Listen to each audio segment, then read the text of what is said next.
శంకరం శంకరాచార్యం కేశవం బాదరాయణం సూత్రభాష్యకృతౌ వందే భగవంతౌ పునః పునః. హరలీలావతారాయ శంకరాయ పరౌజసే కైవల్యకలనాకల్పతరవే గురవే నమః.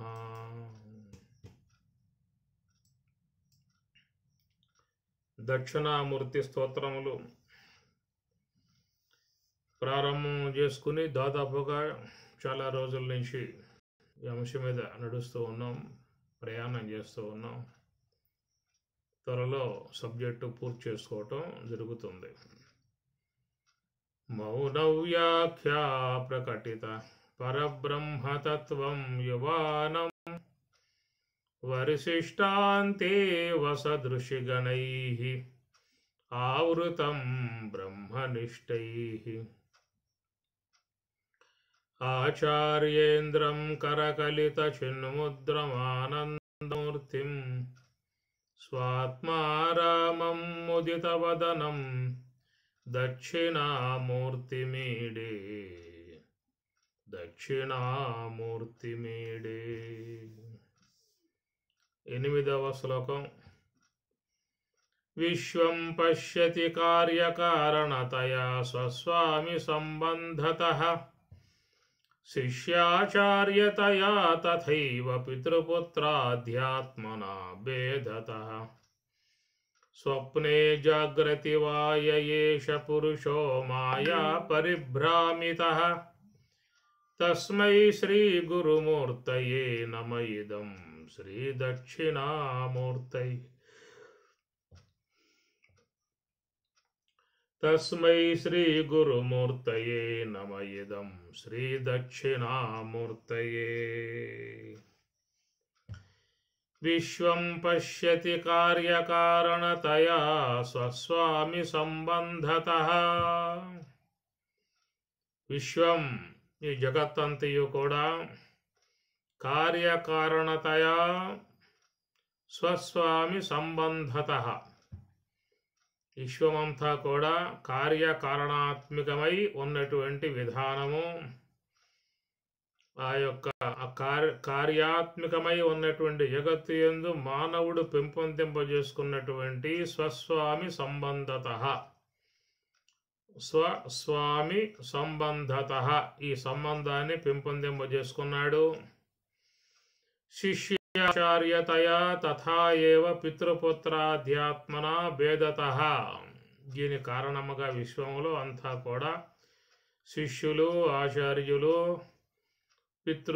పితృపుత్ర, పుత్రుడు, తల్లి, తండ్రి, కుమారుడు, తండ్రిని ఇత్యాది. మరి ఈ విశ్వంలో అనేకమైనటువంటి యొక్క భేదాలతో నడుస్తున్నటువంటి విధానం.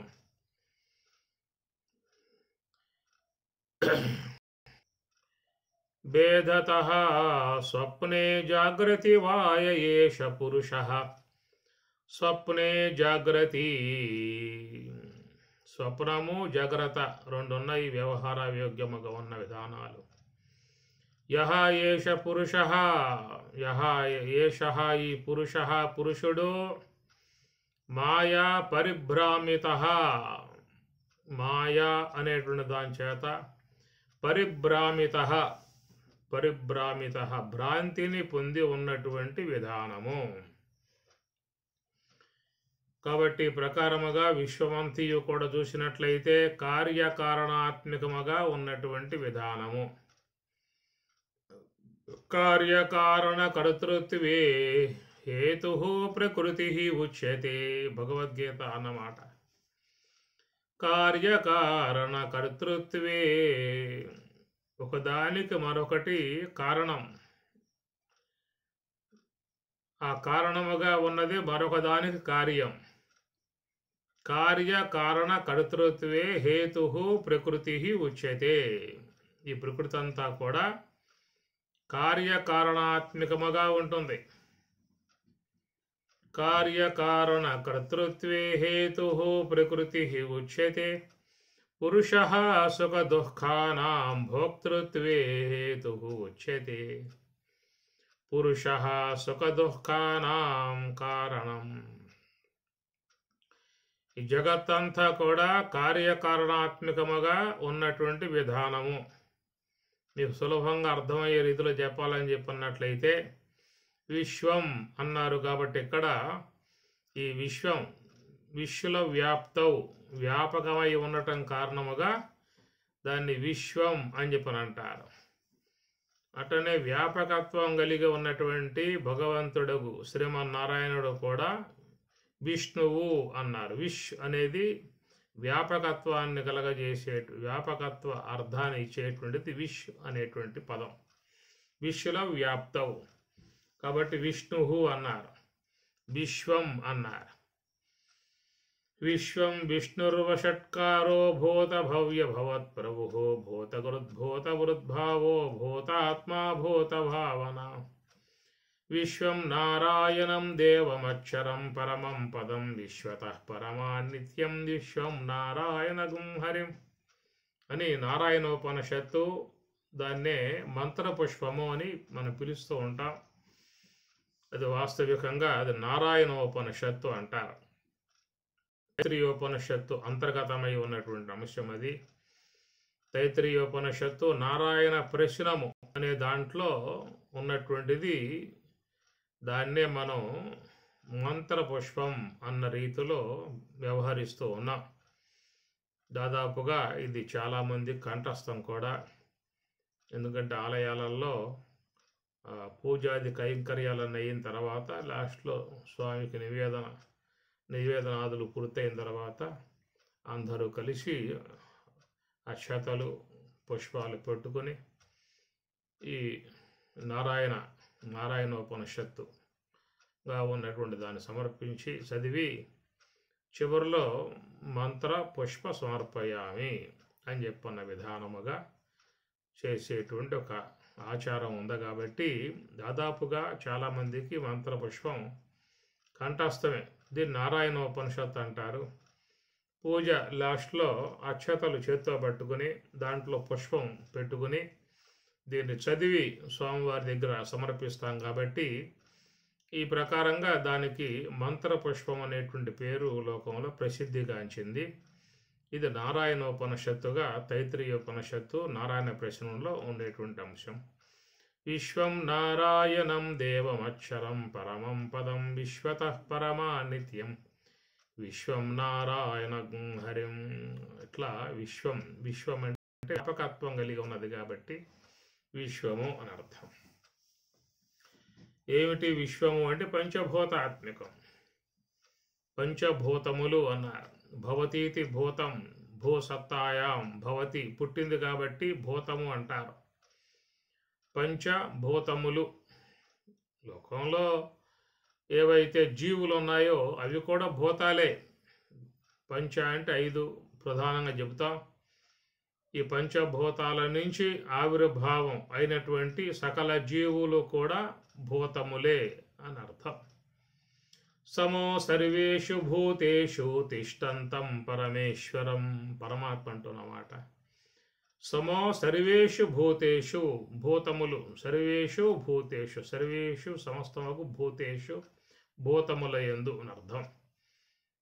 కాబట్టి విశ్వంలో 84 లక్షల రకాలుగా ఉన్నటువంటి సమస్త ప్రాణులు అన్నీ కూడా భూతములే. ఎందుకన్నాము భూతము అంటే భవతి ఇది భూతం పుట్టింది కాబట్టి భూతం అంటారు. కానీ భూతం అనే పదం మనం వేరే అర్థాలలోకి లాక్కుపోయాము. ఆ పదంకి భయానక వాతావరణం వచ్చేసింది. భూతం అనగానే ఎమ్మటే భయపడే పరిస్థితి వచ్చేసింది.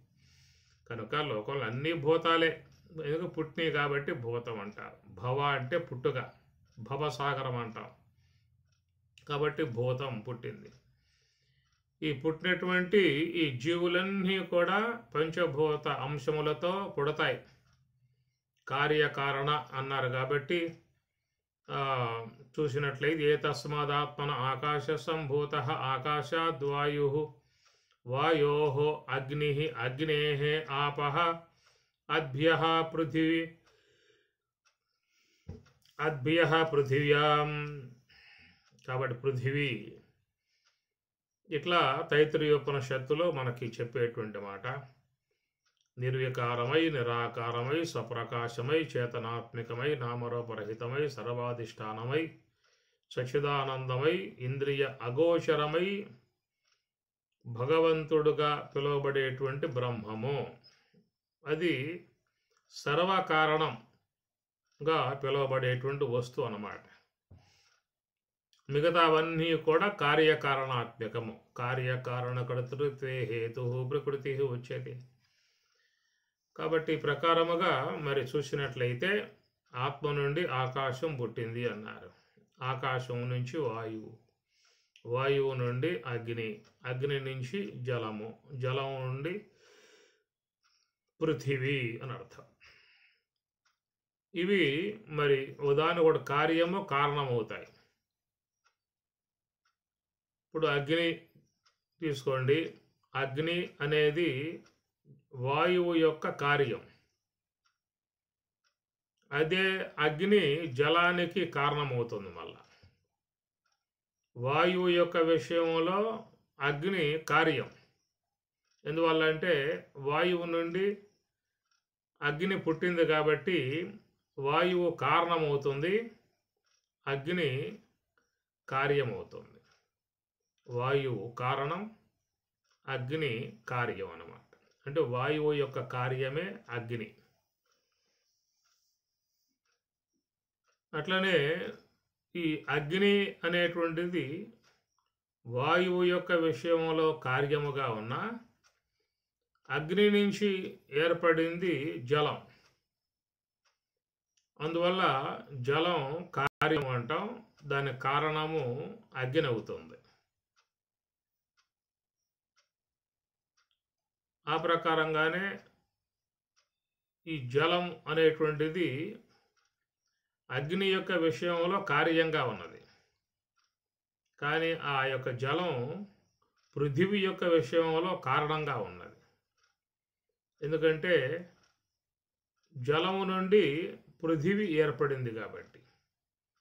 అందువల్ల పృథివీ కార్యమవుతుంది, జలం కారణమవుతుంది. ఇది కార్యకారణ కర్తృత్వే పరమాత్మ చెప్పిన మాట. అట్లా ఇక్కడ శంకరాచార్యుల వారు కూడా విశ్వం పశ్యతి కార్యకారణతయా స్వస్వామి సంబంధతః అని చెప్పి అంటూ ఉన్నారు.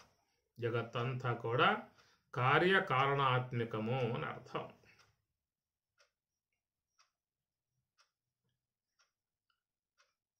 అందువల్ల పృథివీ కారణం జలం, జలానికి కారణం అగ్ని, అగ్నికి కారణం వాయువు, వాయువుకి కారణం ఆకాశం, ఆకాశానికి కారణం పరమాత్మ, పరమాత్మ కారణం అక్కడ చెప్పే అవకాశాలు లేవు, అక్కడ చెప్పరేక.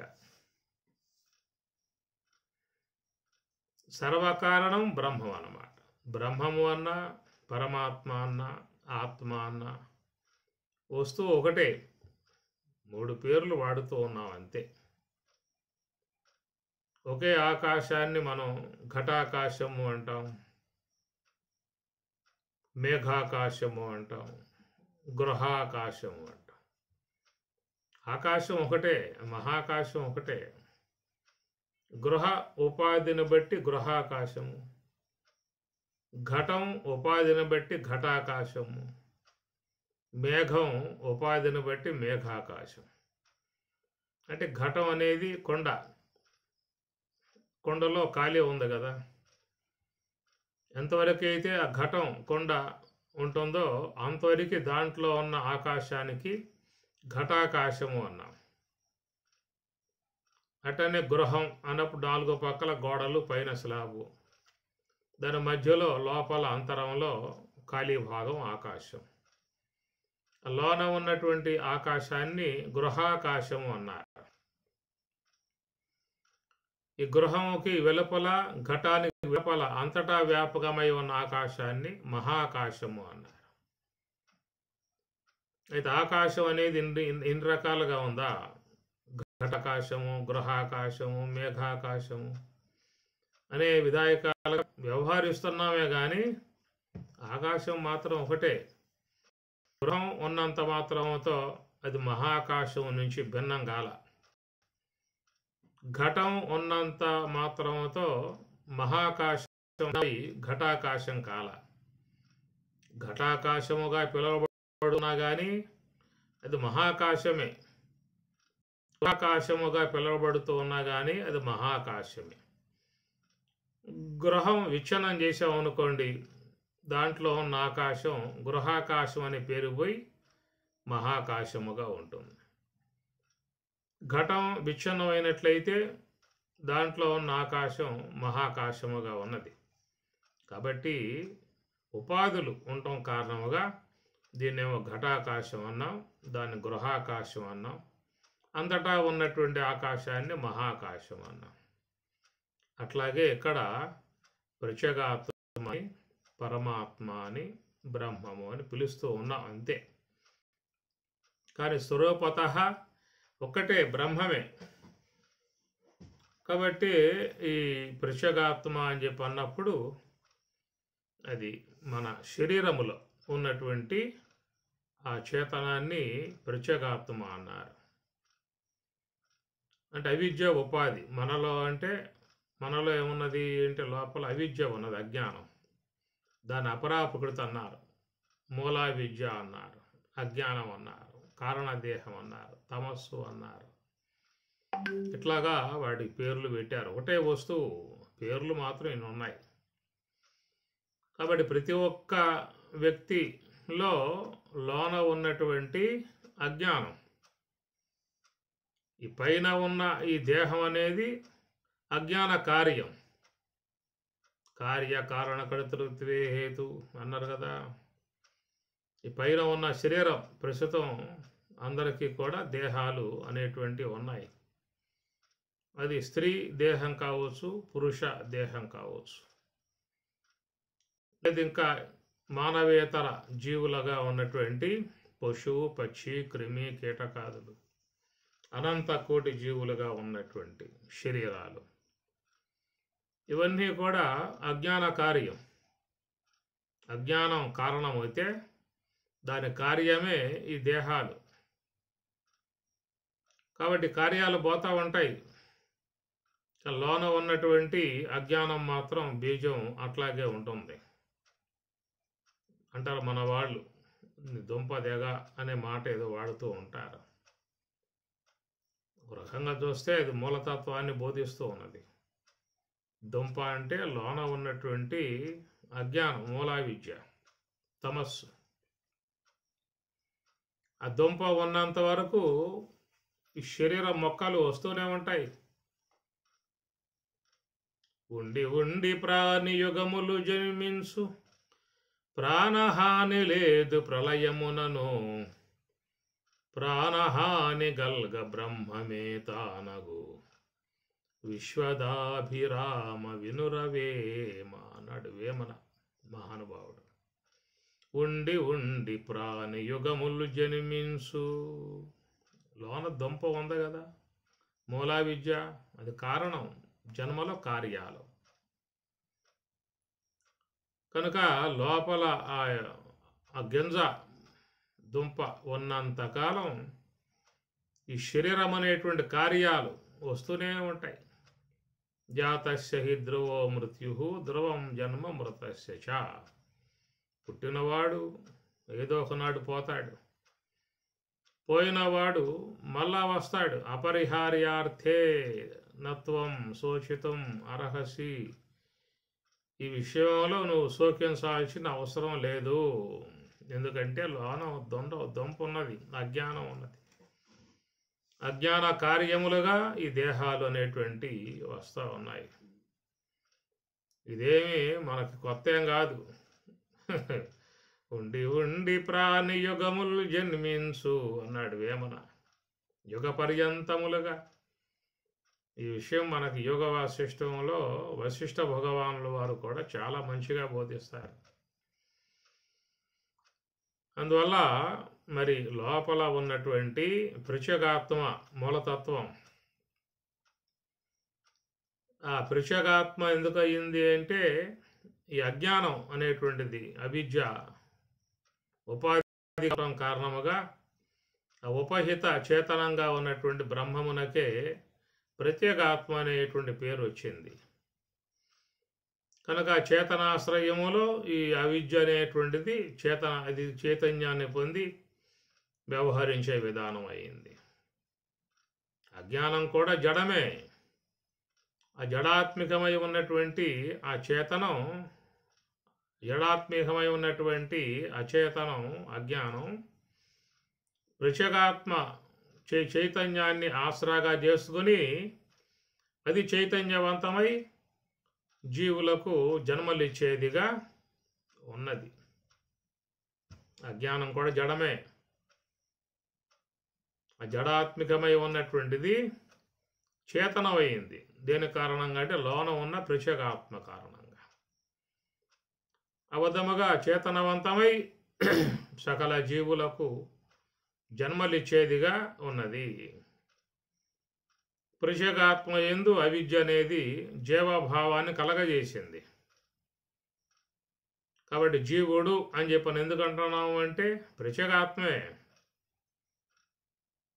ఆ పృచ్ఛగాత్మనే మనం అవిద్య విశేషణాన్ని బట్టి జీవుడు అనే విధంగా పిలుస్తూ ఉన్నాం. కనుక పృచ్ఛగాత్మకు దేవుడికి జీవత్వాన్ని కలగజేసింది అవిద్య. అవిద్య అనేది ఈ జన్మలకు కారణమైంది, అది కారణమైంది. అజ్ఞానం కారణము, దాని కార్యములే ఈ దేహాలు. కాబట్టి అది ఉన్నంతకాలం ఈ విశ్వంలో ఎన్నిసార్లు పుడుతూ దేహాన్ని సాలిస్తూ ఈ విధంగా మనం ప్రయాణాలు చేస్తూ ఉన్నాము.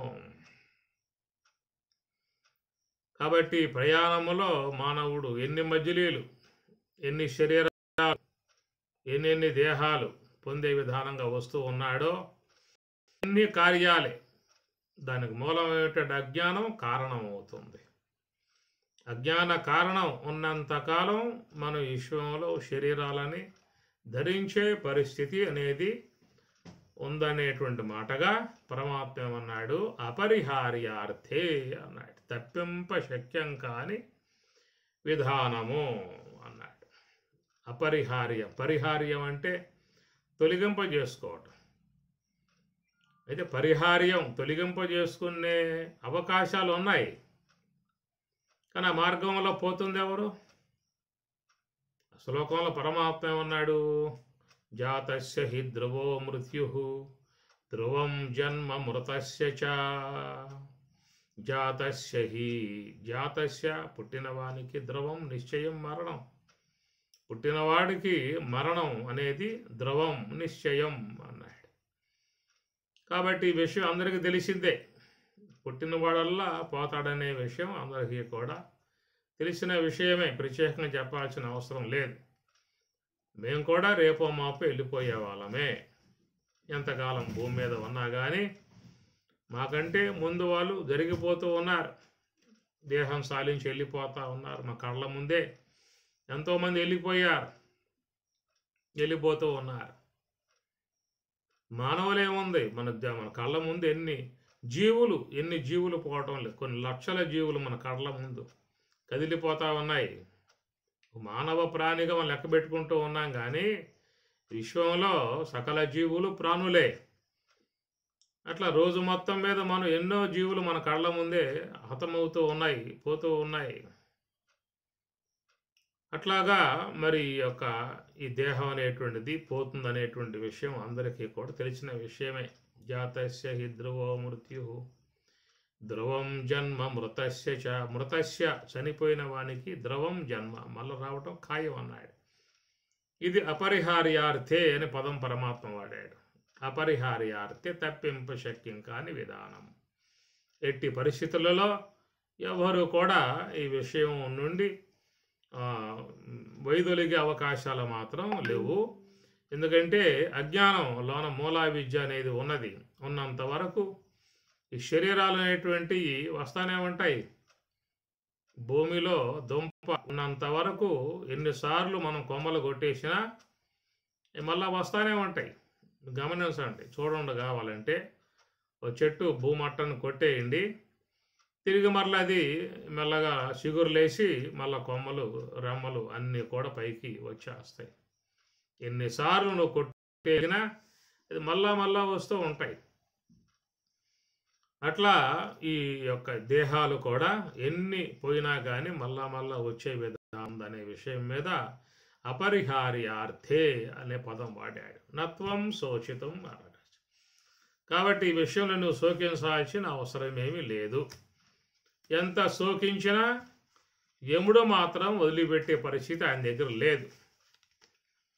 ఏమి కాలానికి కనికరం లేదు. ఎంత విలపించినా కానీ ఎవరిని కూడా వదిలిపెట్టాడు. ఇది మాత్రం పరమ సత్యం. కాలానికి కనికరం లేదు. ఎంత విలపించినా కానీ ఎవరిని కూడా వదిలిపెట్టాడు. నిర్దాక్షిణ్యంగా ఆయన వధించే తీరతాడు. కాబట్టి ఆ ప్రకారంగా మరి ఈ రెండింటి యొక్క విషయంలో పరమాత్మ చెబుతూ అపరిహార్యార్థే తప్పింప శక్యం కాని విధానము అన్నాడు. మరి పరిహార్యం లేదా అని అంటే పరిహార్యం ఉన్నది, తొలగింప చేసుకునే అవకాశం ఉన్నది కాబట్టి మరి మనకు ఉపనిషత్తులు, భగవద్గీత, బ్రహ్మసూత్రములు, ఇంకా అనేక మంది మహాత్ములు ఇచ్చినటువంటి గ్రంథాలు ఇవన్నీ ఏమిటంటే పరిహార్యం అంటే జన్మ లేకుండా చేసుకునే విధానం అన్నమాట. అవన్నిటి కోసం ఇవి ఉన్నాయి. 108 ఉపనిషత్తులు, భగవద్గీత, బ్రహ్మసూత్రములు, వివేక చూడమని, మహావాక్య దర్పణము, ఉపదేశ సహస్రి, వేదాంత పంచదశి, నైష్కర్మ్య సిద్ధి, అనేక మంది మహాత్ములు అందరూ కూడా చెప్పిన మాటలు ఎన్ని, ఆ మాటలు మనం తీసుకోవాలి. అట్లా యోగ వశిష్ఠ భగవానుల వారు, వేదాంత పంచదశి విద్యారణ్య స్వాముల వారు, నైష్కర్మ్య సిద్ధి సురేశ్వరాచార్యుల వారు, వివేక చూడమని శంకరాచార్యుల వారు, ఈ ప్రకారంగా అందరూ కూడా మనకు మంచి మంచి మార్గాన్ని ప్రబోధించారు. అయితే ఆ బాటలో ప్రయాణం చేసేది ఎవరు? అది కదా అపరిహార్యార్థే తప్పింప శక్యం కాని విధానముని పరమాత్మ చెప్పిన మాట. పరిహార్యం చేసుకునే అవకాశం కూడా ఇచ్చారు వాళ్ళు. అయితే ఆ మార్గంలో మనం నడవగలగాలి. దానికి పతంజలి చెప్పిన మాట అష్టాంగ ప్రక్రియ. యమ, నియమ, ఆసన, ప్రాణాయామ, ప్రత్యాహార, ధారణ, ధ్యాన, సమాధి అన్నాడు. సమాధి, యోగ సమాధి అన్నారు. అక్కడ దాకా ప్రయాణం చేయాలి. అంత ఓపిక మనకున్నదా? ఆ శ్రద్ధ మనకున్నదా? ప్రయాణం చేయాలన్న ఉత్సుకత ఏమన్నా ఉన్నదా? ఇది చూసినట్లయితే చాలామందిలో తక్కువ శాతమే ఉన్నది. ఒకవేళ ఉన్నా కానీ దాని తగినటువంటి యొక్క ప్రయత్నములు కూడా చాలా స్వల్పంగా ఉన్నాయే తప్ప మరి తీవ్రంగా లేవు. తీవ్రంగా ఉండగలిగితేనే దాని నుంచి ఏదన్నా బయటపడే అవకాశం ఉంటుంది. లేకుంటే ఒక లాంఛనప్రాయంగా జరిగిపోతాయే తప్ప పూర్తిగా ఫలితం పొందే అవకాశం మాత్రం ఉండదు. కనుక పరిహార్యం అనే విషయం చూసినట్లయితే ఇవన్నీ కూడా ప్రస్థానత్రయం అన్నారు. ప్రస్థానం, ఏ స్థానమునకు జీవుడు పోయినట్లయితే తిరిగి మరలా జన్మకు రాడో దానిని మహాప్రస్థానం. యత్ గత్వా న నివర్తంతే తత్ ధామ పరమం మమ. భగవద్గీతలో స్వామి చెప్పిన మాట. దాని తగిన ప్రయత్నం ముఖ్యంగా చేయాలి. అది పరిహార్యము లేదా అపరిహార్యము. అపరిహార్యం అంటే తప్పింప శక్యం కాని విధానం అనే అంశం వస్తుంది. పరిహార్యము అంటే తప్పింపజేసే విధానం అని.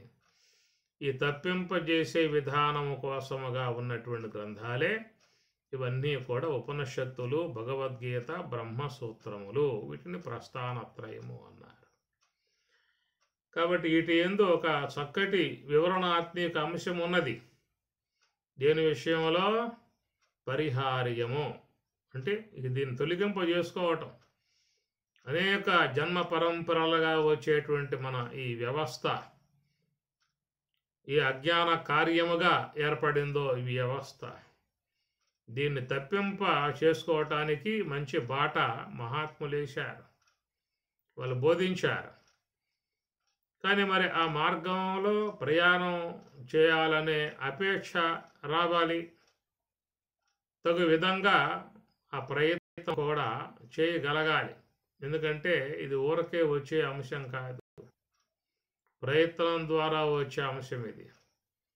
ప్రయత్నాత్ యతమానహతు యోగి సంశుద్ధ కిల్బిషః అనేక జన్మ సంసిద్ధ తతో యాతి పరాంగతిం. తతః అటు పిమ్మట పరాంగతిం యాతి, పరమగతిని పొందుతూ ఉన్నాడు.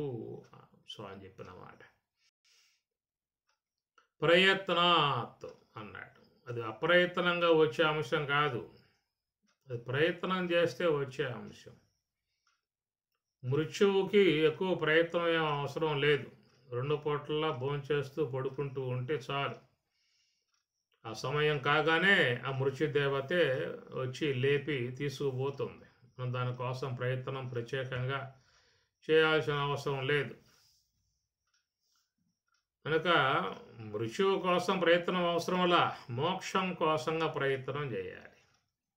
అందువల్ల పరమాత్మ అంటున్నమాట, ప్రయత్నాత్యతమానహతు యోగి సంశుద్ధ కిల్బిషః అనేక జన్మ సంసిద్ధ అని అన్నాడు.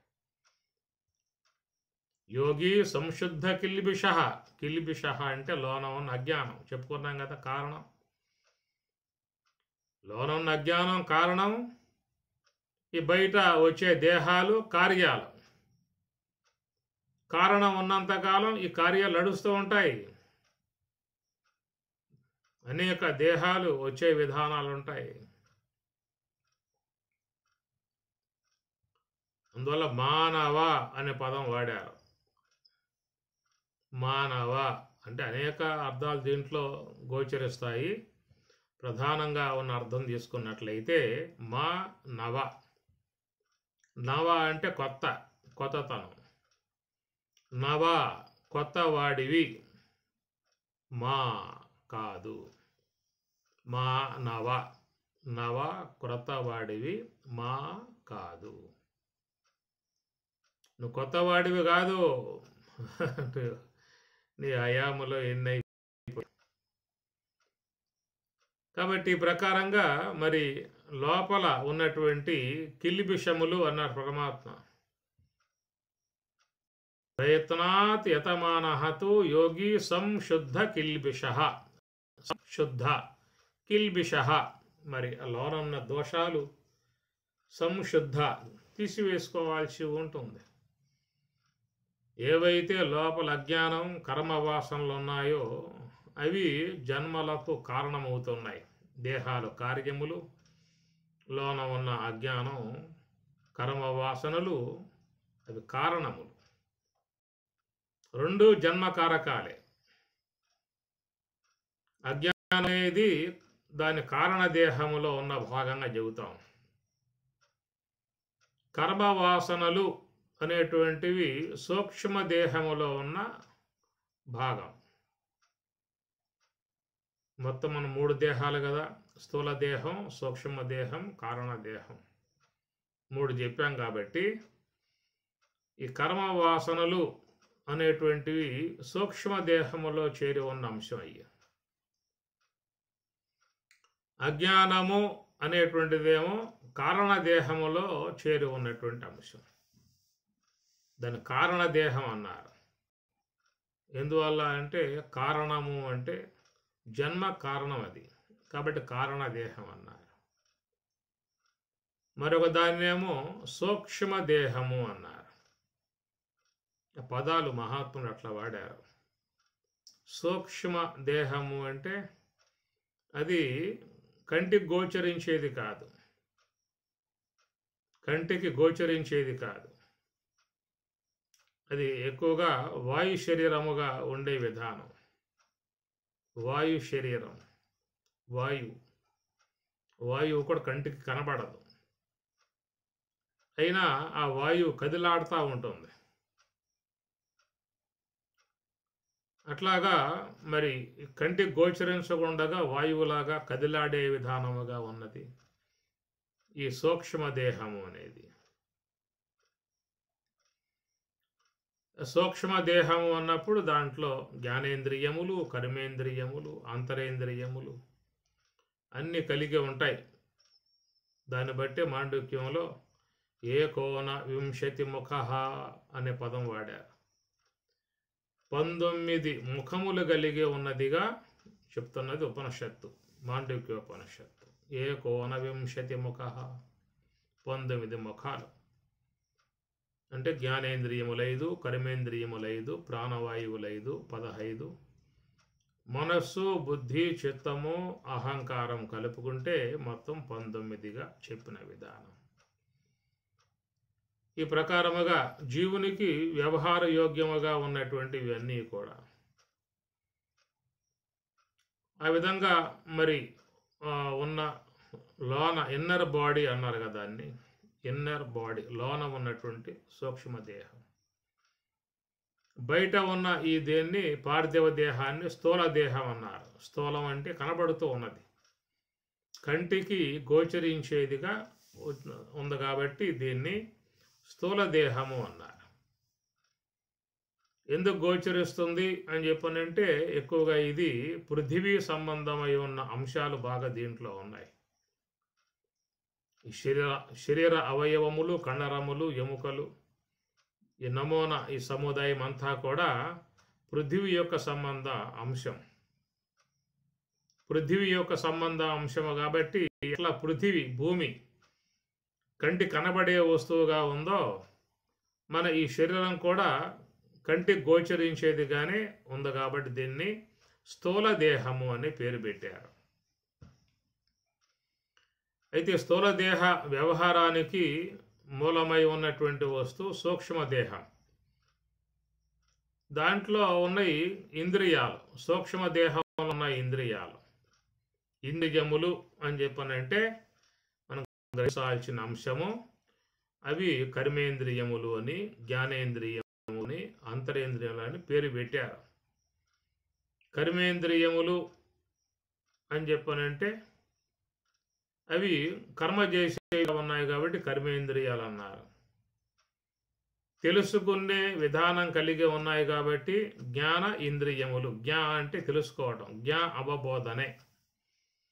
తెలుసుకునే స్వభావం కలిగి ఉన్నాయి కాబట్టి జ్ఞా ఇంద్రియములు, జ్ఞానేంద్రియములు అన్నారు.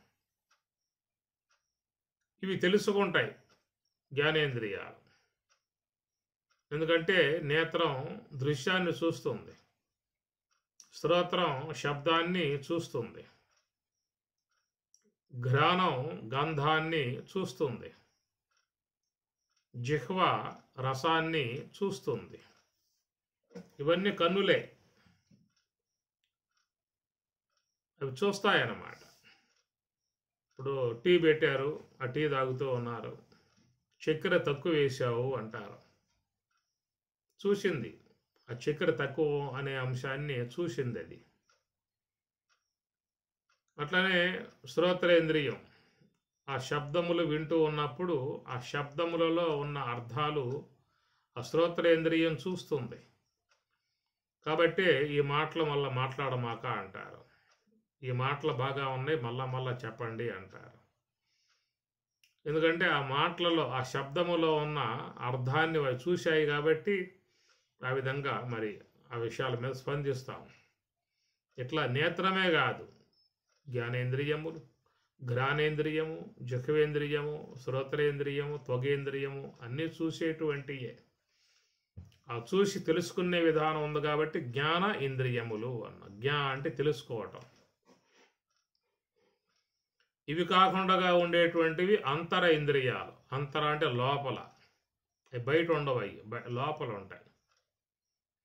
ఆ లోన ఉన్న ఇంద్రియములు, ఇంద్రియము అనవచ్చు, ఇంద్రియములు అనవచ్చు. ఇంద్రియము అని చెప్పనంటే అంతరేంద్రియము అన్న మాట వాడతాం. ఇంద్రియములు అని చెప్పనంటే మనస్సు, బుద్ధి, చిత్తము, అహంకారం 4 వాడతాం. ఇవి లోపల ఉన్నటువంటివి కాబట్టి వాట్లను అంతర ఇంద్రియములు అంటారు. ఎందుకంటే అవి బయట ఉన్నటువంటి వాట్లను నేరుగా తెలుసుకునే శక్తి వాటికి లేదు. కన్ను సహాయం ఉంటేనే, నేత్రేంద్రియ సహాయం ఉంటేనే లోన ఉన్న అంతరేంద్రియం బయట ఉన్న దృశ్యాన్ని చూస్తుంది. అటనే నాలుక జిహ్వేంద్రియం ఉంటేనే లోన ఉన్న అంతరేంద్రియం రసాన్ని తెలుసుకోగలుగుతుంది. కాబట్టి బాహ్య ఇంద్రియములు అన్నాం. ఈ జ్ఞానేంద్రియములలో ఏదైనా లోపించినట్లయితే మనస్సు ఉన్నా కానీ విషయాన్ని తెలుసుకునే అవకాశం లేదు. ఇప్పుడు చెవిటివాడు అంటారు. లోన మనస్సు ఉన్నది కానీ ఇక్కడ చెవి కాడ ఆ ఇంద్రియం సామర్థ్యం కోల్పోయింది కాబట్టి శబ్దం గోచరించే అవకాశం లేదు. అంధులు అన్నాం, గ్రుడ్డివారు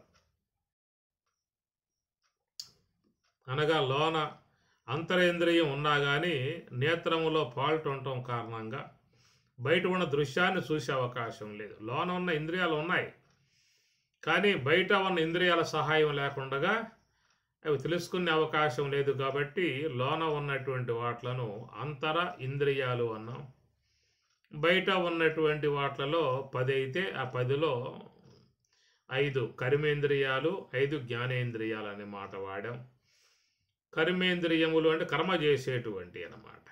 అవి రజోగుణం వల్ల ఏర్పడ్డటువంటివి కాబట్టి అవి రజకరమని భారత పరమాత్మ అన్నట్లుగా రజోగుణ సంబంధమై ఉన్న ఇంద్రియాలు కేవలం కర్మ చేసే విధానంగానే ఉంటాయి. సత్వం సంజాయతే జ్ఞానం అనటం కారణముగా సత్వాత్ సంజాయతే జ్ఞానం, సత్వం వల్ల సంజాయతే జ్ఞానం, జ్ఞానం కలుగుతుంది, తెలుసుకోవటం కలుగుతుంది అనటం కారణముగా జ్ఞానేంద్రియములలో సాత్వికం ఉంది కాబట్టి అవి విషయాలను తెలుసుకోవటం అనేటువంటిది వాటిలో యందు ఉందన్నమాట. అట్లాగా ఇక్కడ కర్మేంద్రియములుగా, జ్ఞానేంద్రియములుగా, అంతరేంద్రియములుగా, ప్రాణవాయువులుగా ఈ చెప్పేవన్నీ కూడా సూక్ష్మదేహములో ఉన్నాయి. అవన్నీ సూక్ష్మదేహంతో సంబంధం పడి ఉన్నాయి. కేవలం స్థూల దేహం అన్నప్పుడు ముక్కు, కన్ను, చెవి, నోరు, నాలుక, మిగతా భాగాలు, అవయవాలు ఇవన్నీ కూడా స్థూల దేహ పరిధిలో ఉంటాయి. లోన ఉన్న జ్ఞానేంద్రియములుగా, కర్మేంద్రియములుగా, అంతరేంద్రియములుగా, ప్రాణవాయువులుగా చెప్పేవన్నీ కూడా సూక్ష్మదేహానికి సంబంధించిన సమాచారం, సూక్ష్మదేహానికి సంబంధించిన అంశములన్నీ కూడా. రేపు ఒకవేళ ఈ జీవుడు ఆయువైపోయి ఈ దేహాన్ని వదిలి నిష్క్రమణం వెళ్ళిపోయే సమయం వచ్చినప్పుడు మరి ఆ సూక్ష్మ దేహములో ఉన్నటువంటి సమాచారం మాత్రమే వాడు పట్టుకెళ్ళే విధానం ఉంటుంది. లోన ఉన్న జీవుడు మరి ప్రయాణ సమయం వస్తుంది కదా, ప్రయాణ కాలే ఉత్క్రమణ సమయం వస్తుంది. శరీరం యత్ అవాప్నోతి ఉత్క్రామతీశ్వర, గురుత్క్రామతీశ్వర. శరీరం యత్ అవాప్నోతి, శరీరాన్ని ప్రస్తుతం పొంది ఉన్నాము. ఉత్క్రామతి ఈశ్వర, లోనున్న జీవుడు ఉత్క్రామతి, ఉత్క్రమణం దేహాన్ని నుంచి ఇక బయటికి వెళ్ళిపోయే సమయం అనేది వస్తుంది, ఒకప్పుడు వస్తుంది. అందరికీ డేట్లు కన్ఫామ్. పరమాత్మ ఎవరికి కూడా వెయిటింగ్ లాంటివి ఏమి ఇవ్వడం, అన్ని కన్ఫామ్ టికెట్లే. ఏ పూట పోతాం అన్న విషయం మాత్రం ఆయన ముందు చెప్పాడు. చెప్పితే వాడు నిద్రపోడు, పక్క వాళ్ళు నిద్రపోనేవాడు. వాడు తినడు, పక్క వాళ్ళని తినేవాడు. వాడు శాంతిగా ఉండడు, పక్క వాళ్ళని శాంతిగా ఉండేవాడు. అందువల్ల ఆ డేటు మాత్రం ఆయన చెప్పాడు. నీకు కావాలంటే బర్త్డే రాసుకో, అది డెత్ డే అనేది నువ్వు పోయాక ఉన్న బంధువులు రాసుకుంటారు, నీకు రాసుకునే అవకాశాలు లేవు. అదంతా సృష్టి రహస్యం. ప్రకృతి నిబంధనలు కొన్ని ఉంటాయి, కేంద్ర చట్టాలు కొన్ని ఉంటాయి అన్నమాట. అవన్నీ కూడా వాళ్ళ పరిధిలో ఉంటాయే తప్ప అది మనకు అవి ఎవరు. కాబట్టి ఈ ప్రకారముగా ఉత్క్రమణం పోయేటువంటి విధానం ఉంటుంది. మరి ఆ ప్రకారంగా దేహాన్ని వదిలి పోవాల్సిన సమయం వచ్చినప్పుడు ఈ జీవుడు సూక్ష్మదేహము యొక్క సంబంధ సమాచారం వరకు మాత్రమే ఆయన తీసుకుపోయేటువంటి పర్మిషన్ కలిగి ఉన్నాడు. అది అంతవరకే వానికి తీసుకుపోయే అవకాశం. ఈ లోకము నుంచి నిష్క్రమణ చేయాల్సి వస్తే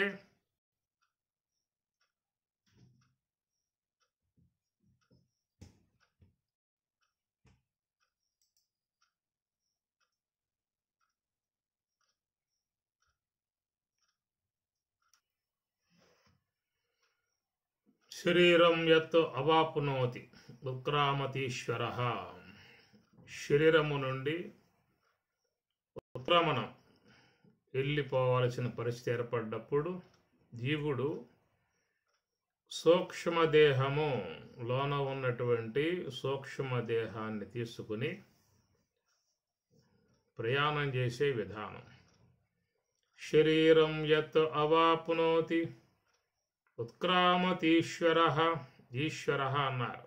లోన ఉన్నటువంటి జీవుణ్ణి ఈశ్వరుడుగా పోలిశారు.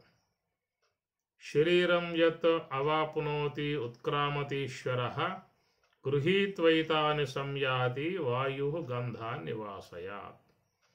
ఏ ప్రకారముగా వాయువు గంధాన్ని తీసుకుపోతుందో ఆ ప్రకారముగా లోన ఉన్నటువంటి జీవుడు మరి తన యొక్క జీవనకాలం అయిపోయినప్పుడు పార్థివ దేహముగు ఈ శరీరము నుంచి నిష్క్రమించిన విధానములో లోన ఉన్నటువంటి సూక్ష్మదేహాన్ని మాత్రమే జీవుడు తీసుకుపోయే విధానం ఉంటుంది.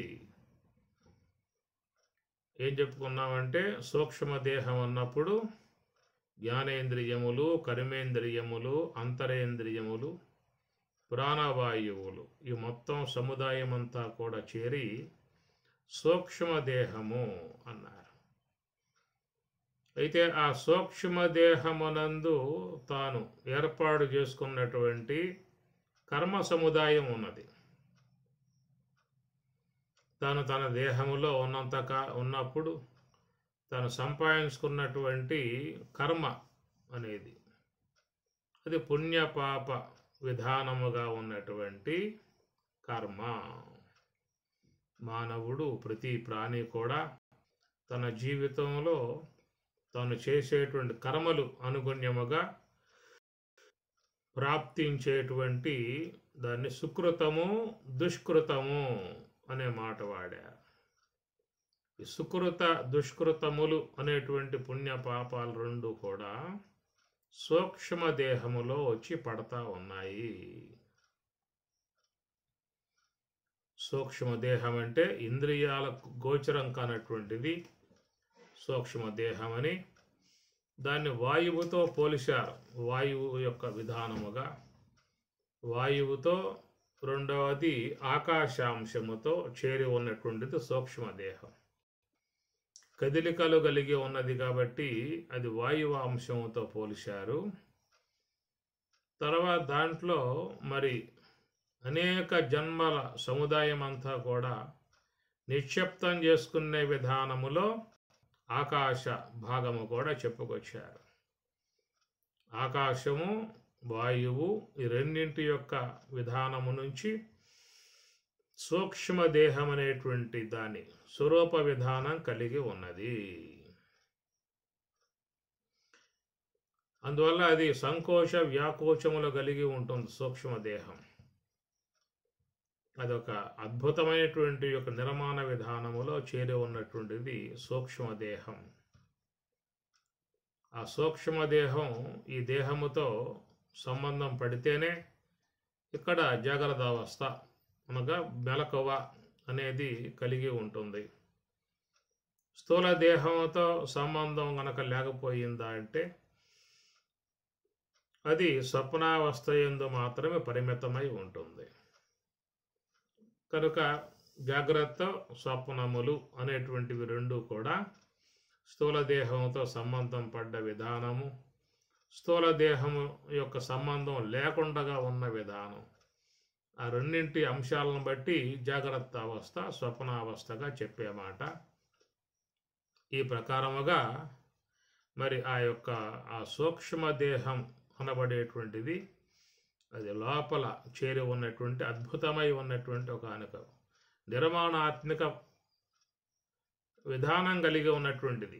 అది ఎట్లా నిర్మాణం అది చేశారనేటువంటిది మాత్రం ఎవరికి కూడా అంతు చిక్కని విధానం. సూక్ష్మదేహం లోపల ఉన్న సూక్ష్మదేహం అసలు బయట ఉన్న స్థూలదేహ నిర్మాణమే అర్థం చేసుకోవడానికి తనుకులాడుతూ ఉన్నారు డాక్టర్లు అందరూ కూడా. ఎన్ని అద్భుతాలు ఈ స్థూలదేహం లోపల ఉన్నాయో, ఎంత నరం సిస్టమ్ బ్రెయిన్ నుంచి అనేక అవయవాల వైపుకి నరాలు, వాటి రక్త ప్రసరణ, వాటి కదలికలు, ఆ దేహంలో హార్టు, కిడ్నీసు, లివరు, అన్నవాహిక, బ్రెయిన్ ఇత్యాది అనేకమైనటువంటి అద్భుతాలు దేహంలో జరిగేటువంటి ప్రక్రియలు. కనుక దేహ నిర్మాణ విధానం అంతా చూసినట్లయితే చాలా గొప్పగా ఆశ్చర్యం గొలిపే విధానముగా ఉన్నటువంటిది స్థూల దేహం, పార్థివ దేహం, భౌతిక దేహం. దానికంటే అత్యద్భుతమైనటువంటి నిర్మాణముగా ఉన్నటువంటిది సూక్ష్మదేహం.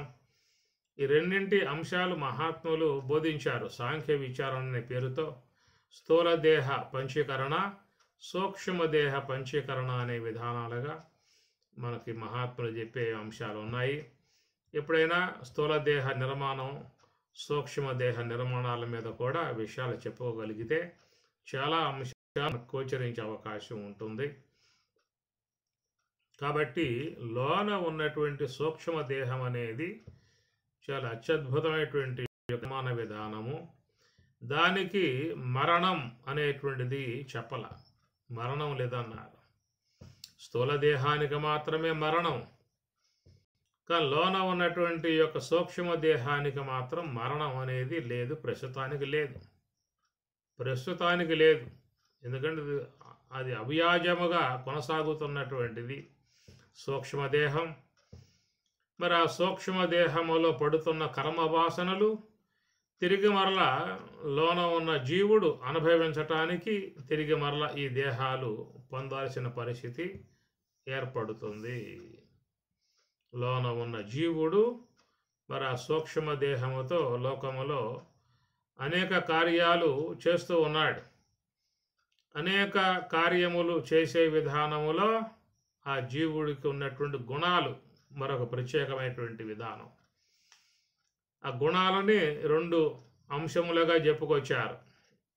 దైవీ గుణాలు, ఆసురీ గుణాలు అని రెండు తెరగులుగా ఉన్న విధానం. ఈ అంశాన్ని పరమాత్మ ఒక ప్రత్యేకంగా ఒక అధ్యాయాన్ని ఆయన కేటాయించుకున్నాడు. 16వ అధ్యాయంగా దైవాసుర సంపత్ విభాగ యోగం అని, దైవీ గుణములు, ఆసురీ గుణములు అని రెండు రకాలుగా ఉన్నట్టు గుణాల గురించి మీకు భగవద్గీత 16వ అధ్యాయంలో స్వామి చెప్పినటువంటి వివరణాత్మక అంశం చాలా బాగా ఉంటుంది. దాన్ని చదువుకుంటే చాలా విషయాలు గోచరిస్తాయి. దైవీ గుణాలు, ఆసురీ గుణాలు, ఈ రెండు గుణాలతో ఈ జీవుడు వ్యవహారం ఉంటుంది లోపల ఉన్నటువంటి వాడు. కొంతమంది దైవీ గుణాలను ప్రధానంగా వహించి వ్యవహారం చేసేవాళ్ళు ఉన్నారు. కొంతమంది అయితే ఆసురీ గుణములు వాట్లను దగ్గర పెట్టుకుని వాటితో వ్యవహరించే వాళ్ళు ఉన్నారు. దంభో దర్పోభిమానశ్చ క్రోధః పారుష్యం ఏవ చ అజ్ఞానంచ అభిజాతస్య పార్థ సంపదం ఆసురీం. కాబట్టి ఆసురీ గుణాలు దైవీ గుణాలు రెండు అంశాలు చేరి ఉన్నాయి. అనగా సాత్వికాంశముతో చేరి ఉన్నటువంటివి దైవీ గుణాలు, రాజసిక తామసికాంశములతో చేరి ఉన్నటువంటివి ఆసురీ గుణాలు. కాబట్టి లోకంలో మానవులు వ్యవహారం అంతా కూడా ఈ గుణములతో మిళితమై ఉండేటువంటి వ్యవహారము. ఇంద్రియ వ్యాపారం అది ఉన్నది, కర్మేంద్రియములు, జ్ఞానేంద్రియములు, అంతరేంద్రియములు, వాటి వ్యవహారం ఉన్నది. కానీ ఆ వ్యవహారముతో పాటు ఈ జీవుడు గుణాలను దగ్గర పెట్టుకుని వ్యవహరిస్తాడు. అనగా గుణాలకు లోబడి వ్యవహరిస్తాడు అని చెప్పుకోవచ్చు. అందుచేత ఈ గుణాలను ఆశ్రయించి తాను చేసే కర్మలు అవి సుకృతములు కావచ్చు, దుష్కృతములు కావచ్చు. వాటి వల్ల వచ్చేటువంటి పుణ్యపాపములు ఇవన్నీ కూడా మరి ఆ సూక్ష్మ దేహములో నిక్షిప్తం చేయబడుతూ ఉన్నాయి. ఆ కారణంగా ఏ కర్మలైతే వచ్చి సూక్ష్మ దేహంలో ప్రవేశిస్తున్నాయో తిరిగి మరలా ఆ కర్మలను అనుభవించటానికి మరొక దేహాన్ని తీసుకోవాల్సిన పరిస్థితి ఏర్పడుతుంది. మరొక దేహం మరొక దేహం మరొక దేహం వస్తూ ఉన్నది. ఆ శరీరాలు పొందటము, ఆ కర్మ జీవితంలో అనుభవించటం, సుఖము దుఃఖము, పుణ్యం సుఖం, పాపం దుఃఖం, పుణ్య పాపములు రెండు అన్నారు. కాబట్టి అందువల్ల మానవుడు ఎప్పుడు ఏడుస్తూనే ఉన్నాడు, కాసేపు నవ్వుతూనే ఉంటాడు. ఎప్పుడు నవ్వుతూనే సంతోషంగానే ఉన్నాడు, మళ్ళీ ఏడుస్తూనే ఉంటాడు. కనుక ఈ రెండు కూడా సుఖ దుఃఖాలు రెండు కూడా జీవితంలో సాగుతూ ఉన్నాయంటే సూక్ష్మ దేహంలో ఉన్న కర్మలు ప్రారబ్ధముగా అవి వచ్చేసాయి. కాబట్టి అనుభవించాల్సిన పరిస్థితి ఉన్నది. అందువల్ల అనేక జన్మలుగా చేరి ఉన్న కర్మ సముదాయాన్ని సంచిత కర్మ అన్నారు. ఆ సంచిత కర్మ అనే దాన్ని వీడు అనుభవించాల్సిన పరిస్థితి ఉన్నది. ఎవరు చేసిన కర్మ వారనుభవింపక ఎవరికైనా తప్పదన్నా. అందువల్ల తాను గత జన్మలలో చేసుకున్నటువంటి కర్మ సూక్ష్మదేహంలో నిక్షిప్తం చేసుకుని అనేక జన్మలు ఎత్తాల్సిన పరిస్థితి ఉన్నది. కాబట్టి మరి ఆ సూక్ష్మదేహములో చేరి ఉన్న కర్మవాసనలు, జీవత్వమునకు హేతువుగా ఉన్నటువంటి అజ్ఞానము, ఈ రెండు కూడా జన్మకారకములై ఉన్నాయి. కాబట్టి పరమాత్మ అక్కడ అపరిహార్యార్థే అన్న పదం వాడారు. తప్పింప శక్యం కాని విధానము అనే పదం వాడారు. మరి పరిహార్యము అంటే ఎట్లా స్వామి? అపరిహార్యార్థే అన్నారు. బాగానే ఉన్నది. ఈ రెండు కర్మలు ఉన్నాయి కాబట్టి ఈ జన్మలు పరంపరగా వచ్చే విధానం అనేటువంటిది తప్పనిసరి ఉన్నట్లుగా చెబుతూ ఉన్నారు. మరి పరిహార్యము అని చెప్పిన ఎట్లాగా అనే విషయం మీద చూడాలి. దాని విషయం మనం దర్శించాల్సి ఉంటుంది. అందువల్ల విశ్వం పశ్యతి కార్యకారణతయా స్వస్వామి సంబంధత. కార్యకారణతయా ఎట్లా ఉంది ఈ విశ్వం, ఇదంతా కూడా అంటే కార్యకారణాత్మకముగా ఉన్నది. కాబట్టి ఈ పరంపరగా ఈ జీవులకు సంక్రమించే సంప్రాప్తమయ్యేటువంటి ఏ జన్మలైతే ఉన్నాయో ఆ జన్మలు కార్యమైతే దాని కారణముగా ఉన్నటువంటివి సూక్ష్మదేహములో ఉన్న కర్మవాసనలు, దానికి అవతల జీవత్వమునకు హేతువుగా ఉన్న అజ్ఞానము, ఈ రెండు కూడా కారణం. కాబట్టి కారణ కార్యములు, ఆ కారణం ఉన్నంతకాలం ఈ దేహం అనే కార్యాలు వస్తానే ఉంటాయి. కాబట్టి ఈ అంశాల మీద మళ్ళా రేపటి రోజున దర్శిద్దాము. ఓం సహనా భవతు సహనౌ భునక్తు సహ వీర్యం కరవావహై తేజస్వినావధీతమస్తు మా విద్విషావహై. ఓం శాంతి శాంతి శాంతి. హరి ఓం తత్సతు. శ్రీ గురుభ్యో నమః. హరి ఓం.